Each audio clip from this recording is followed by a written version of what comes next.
कहा युवा नेता, हाँ 28 साल पर युवा नेता हैं, अब 5 साल बाद शायद 33 साल के होंगे आप, 33 इयर्स ओल्ड। लेकिन एक और युवा नेता हैं देश में, वो युवा नेता जो इस वक्त भारत जोड़ो न्याय यात्रा 2.0 कर रहे हैं, उनके बारे में आपका क्या विचार है? क्योंकि बीजेपी के लिए कुछ लोग कहते हैं कि वो बहुत ज़रूरी हैं, वो सबसे बड़े आपके स्टार कैंपेनर हैं, वो अगर बोलते हैं तो आपकी लड़ाई आसान हो जाती है, वो अगर नहीं बोलते हैं तो मुश्किलें ज़्यादा हो जाती हैं। ये कौन से युवा नेता हैं, शायद आप समझ रहे हैं? नाविका जी, मैंने जब आप कार्यक्रम के बारे में बोले, मैं सोचा बहुत सीरियस डिस्कशन करने के लिए, सीरियस सब्जेक्ट्स पर बहस करने वाले हैं। आप तो कॉमेडी कर रहे हैं इस कार्यक्रम में। नॉट फेयर, क्योंकि रियल वर्ल्ड में वो आपके प्रतिद्वंदी हैं। He is your challenger, he is the leader of the largest party in the opposition. तो ऑपोजिशन और विपक्ष को आप कॉमेडी समझ रहे हैं? नहीं नाविका जी, मैं और अपनी पार्टी लोकतंत्र में विश्वास करने वाली पार्टी है।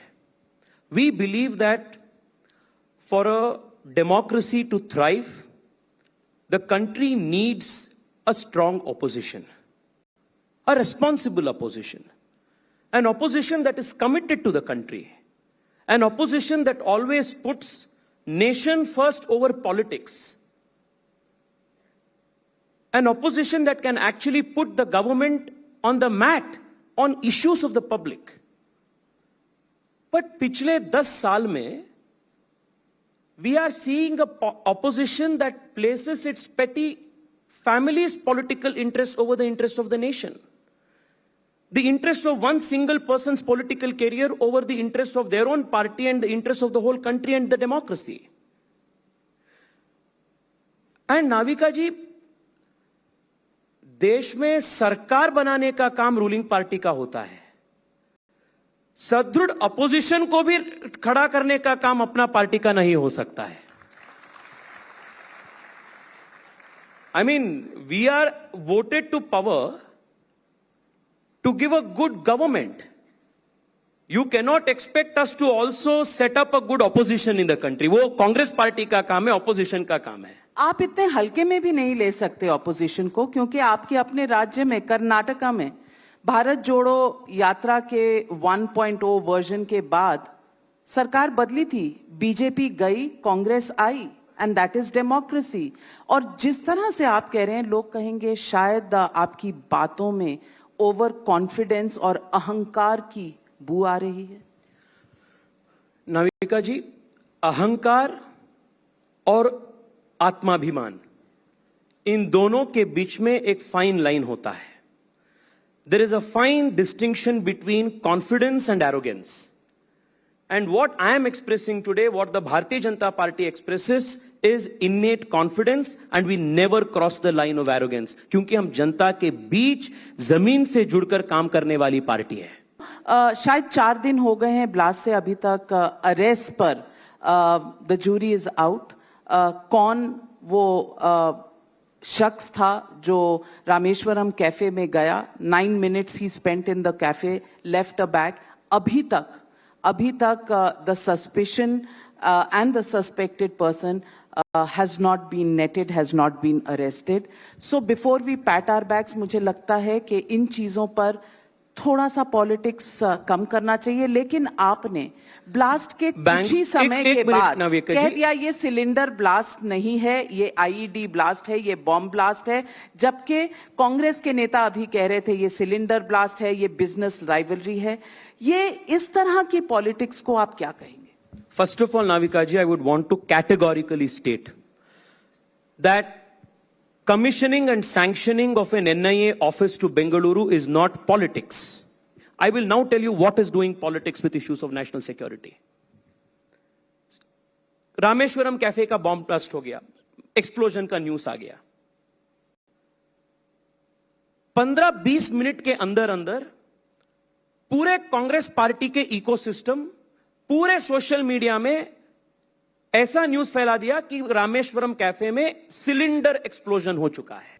Because the chief minister, because the deputy chief minister and many other leaders of the Congress government here, even before the police investigated and gave the report, gave clean chits and said their business rivalry hai.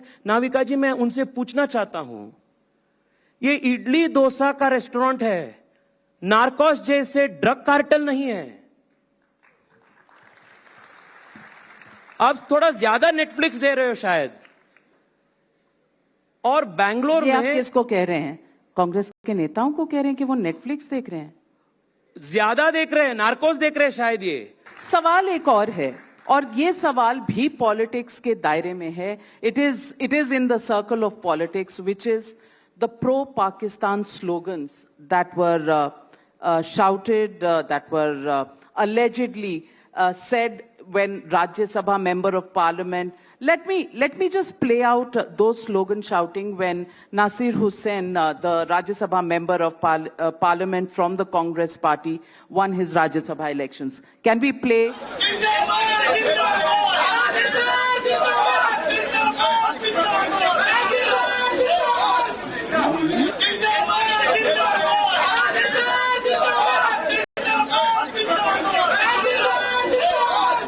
और इसके बाद BK Hariprasad जी का एक statement आया, जिन्होंने कहा पाकिस्तान से ज्यादा बड़ा दुश्मन तो बीजेपी है.